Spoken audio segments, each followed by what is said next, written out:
In 1998, The Truman Show hit theaters, a movie about a man who slowly realizes his entire life is fake, that his friends are actors, his city a set, and every moment he thought was real was scripted. But here's the twist. After the film came out, real people started showing up in psychiatric hospitals claiming the same thing. They believed they were trapped inside a show, that everything around them was staged. Doctors called it the Truman Show delusion. Crazy, right? But think about it. How different is your life, really? You know reality isn't solid. You know memory lies, perception filters, the ego performs. You've read the books. You've had glimpses. You've felt it. That creeping sense that none of this is what it seems. And yet, you keep playing along. You keep stressing, chasing, pretending like it all still matters. Like the illusion is real. That's the crack in the mask no one wants to look at. Not that we're asleep, but that we've seen the illusion and still choose to act like it's true. We say we've awakened, but keep reacting like we haven't. Why? Because seeing through the dream doesn't mean you've stepped out of it. And truth, real truth, doesn't live in what you know. It lives in how you show up. So let's start there, with the silent gap between knowledge and behavior. The place where the ego illusion survives, not through ignorance, but through habit. You believe the mirror is lying, yet you still fix your hair. 1. The knowledge-behavior gap. He says he knows the truth, says he's awakened, knows reality is an illusion. But then Monday comes, and he's still arguing with traffic, obsessing over messages, chasing validation like the world's still real. That's the strange paradox. Knowing isn't living. You can know the map and still get lost if you keep walking in circles.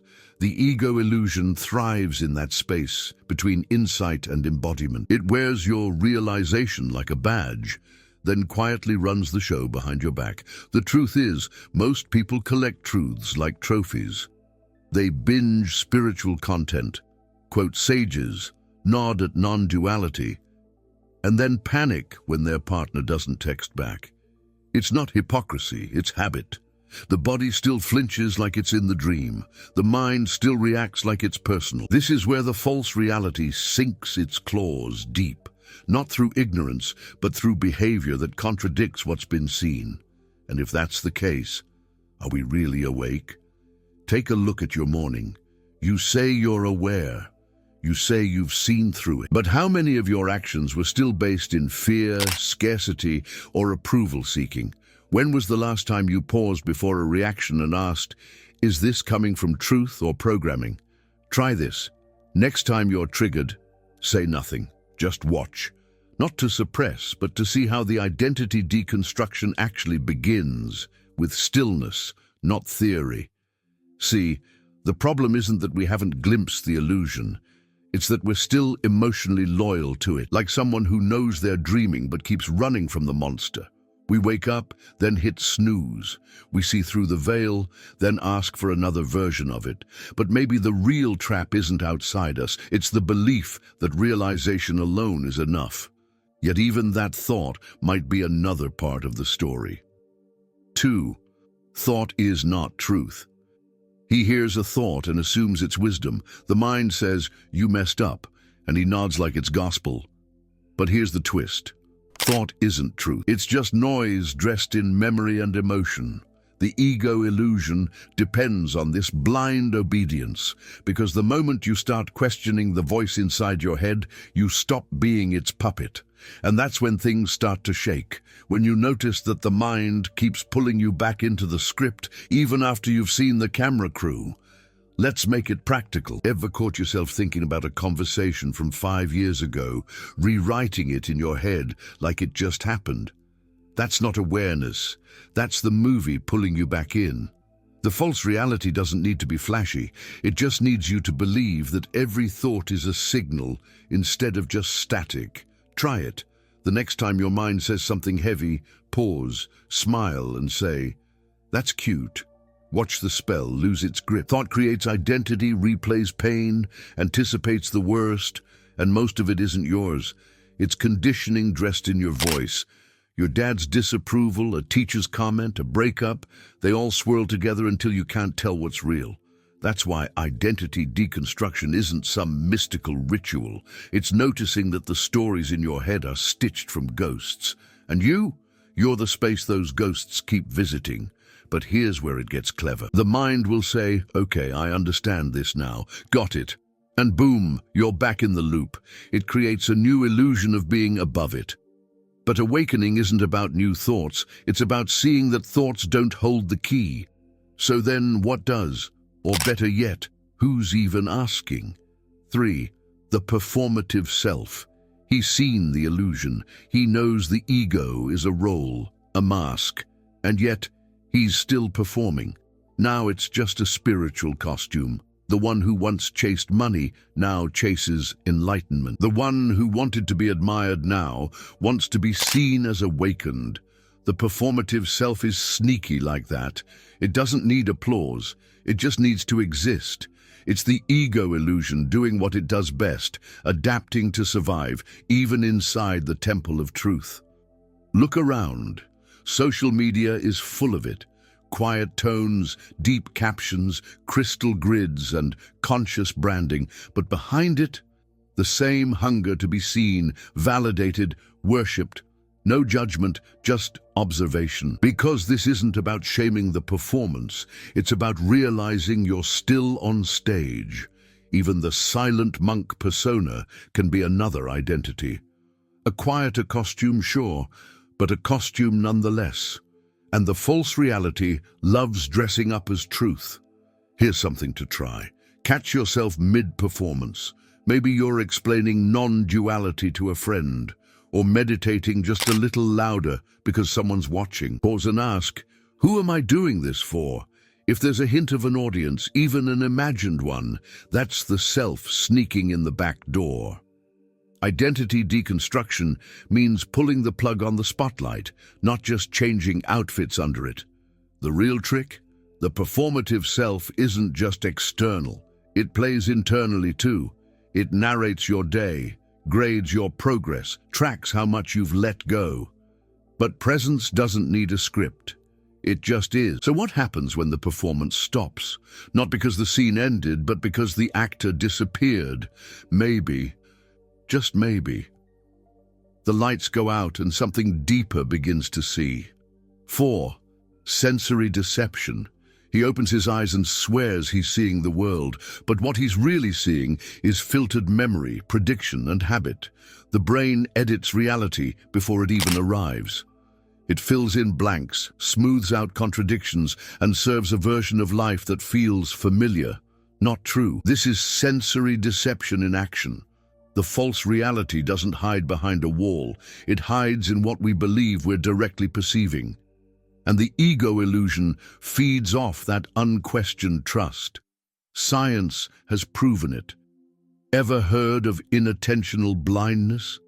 That famous gorilla experiment where half the people didn't see a man in a suit walk across the screen should have broken the world open. But it didn't. Because even when we're shown the cracks, we keep patching them with belief. Your eyes don't see truth, they see pattern. Your ears don't hear fact, they hear expectation. And the story continues, because no one dares to look past the senses. Try this simple exercise. Sit somewhere quiet and close your eyes. Count how many sounds you can hear. Then open them and slowly look at what you didn't notice before. The shadows, the light reflections, the tension in your shoulders. All of that was there. You just weren't tuned to it. Identity deconstruction begins by realizing the me that thought it was aware was just reacting to edited inputs on autopilot. So if the senses deceive, who's watching all this? Who's behind the eyes, not just using them? Because if the entire world is filtered, twisted, and packaged for your comfort, what happens when you stop trusting the package? What opens up when you stop reacting to the illusion and start watching it instead? 5. The death grip of control. He says he's surrendered, says he's letting go. But watch him closely when life swerves. He clings, tenses, strategizes, because control doesn't live in the big decisions. It hides in the tiny reactions. The need to manage how others see him. The urge to fix discomfort immediately. The ego illusion whispers, just steer it a little more, and he listens, because control feels safer than truth, safer than stillness, safer than disappearing into the unknown. The false reality is built on control. Control of outcomes, control of image, even control of your own awakening. That's the cosmic joke, trying to force surrender. But real surrender is sloppy. It doesn't announce itself with candles and affirmations. It shows up when you stop micromanaging life like it's a problem to solve. If you're watching your breath, hoping it'll make you calmer, that's still control. True letting go doesn't ask for results. It trusts without a net. Here's something worth trying. Next time something goes wrong, don't fix it. Sit there. Let it burn a little. Observe the panic rise and fall. That's Wu Wei in action, effortless alignment. Not passive, not lazy, just honest. It means letting the waves crash without trying to push them back. Identity deconstruction lives here, in the refusal to play God, even in your own healing, especially there. But then comes the question, if I'm not in control, who is? And there it is, the fear beneath it all. Because when the illusion of control shatters, the ego starts shaking. And in that shaking, something quiet stirs. Something that doesn't need to grasp, something that never did.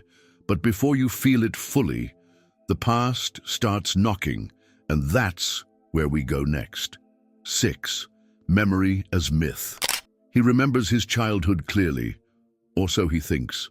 The bedroom wall color, the sound of his mother's voice, that one painful moment he swears defined him. But memory isn't a photograph. It's a painting that repaints itself every time he looks at it. The ego illusion depends on that, because it hides in stories. And those stories shape identity. What he calls me is mostly smoke, stitched together from shaky details and emotional echoes. He's living inside a myth he didn't consciously write. Science backs this up. In the Lost in the Mall experiment, people recalled fake memories with full sensory detail, panic, smells and all. Their brains filled in blanks with conviction. Now think about your life. How many grudges, fears or beliefs are rooted in events you never really saw clearly to begin with?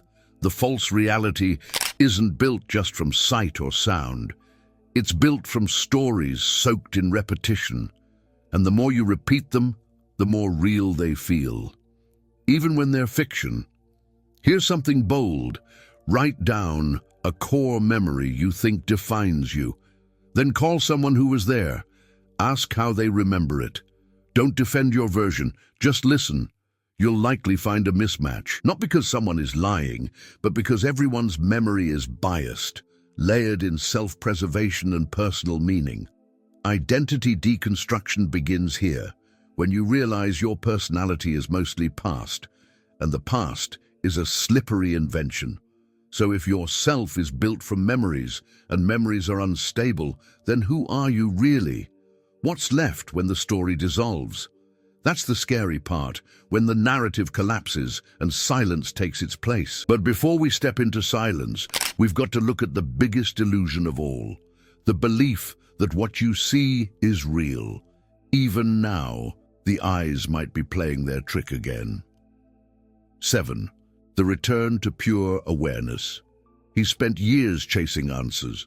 Read the books, meditated in silence, traveled far, but the answers kept shifting.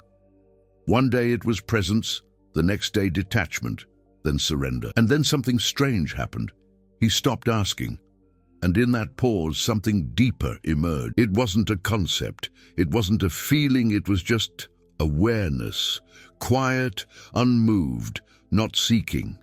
The place before thought, before the ego illusion starts spinning its web again. It had always been there. He just hadn't noticed. Pure awareness doesn't argue. It doesn't defend or explain. It doesn't try to convince you of anything. It watches, that's all. When he feels anxiety, it says, there is anxiety. Not, I'm anxious. That shift changes everything, because suddenly the identity built from memory and emotion has no anchor. It floats, it fades. What's left is stillness, free from the false reality he kept calling life. And in that stillness, he sees that truth was never hiding. He was just always looking in the wrong direction. Try this. Sit for 5 minutes without trying to meditate.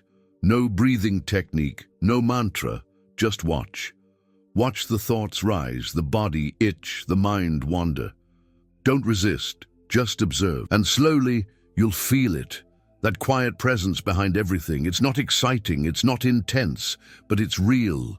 Real in a way the world has never been. Identity deconstruction isn't about erasing who you are. It's about seeing you were never who you thought you were in the first place. And that's the real twist. You were never the actor on the stage. You were the stage, the space, the silence between the lines. Not the one trying to awaken, but the one watching the awakening unfold. The illusion will keep pulling, trying to rewrite the script. But once you've tasted awareness, even the dream feels different. And when the dream changes, so does the dreamer. Or maybe the dreamer disappears altogether.